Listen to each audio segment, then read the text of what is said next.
Sa halip na patuloy ni earthball o hinuhukay ng Department of Environment and Natural Resources, DNR, ang mga puno sa Quirino Avenue sa Maynila para ilipat sa ibang lugar. Muling itinatanim ang mga ito sa ilang bahagi ng lungsod tulad ng Manila Hidden Garden. Nililipat ang mga puno para bigyan daan ng Southern Access Link Expressway o SALEX project na isang elevated expressway. Pasamantalang itinigil ang pagputol sa mga puno sa Quirino Avenue kasunod ng mga batikos.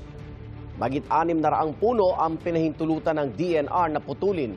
Sa ngayon, magit 200 na ang naputol. Pangamba ng isang eksperto, babahain ang mga lugar sa lungsod na may iwang walang puno.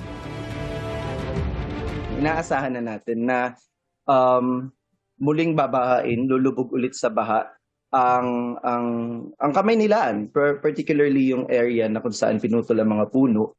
Ang ating mitigating measures hindi lang nakatutok dun sa replanting, kundi sa pag-aayos na rin yung ating mga infra to make sure that hindi tayo babahain come rainy season.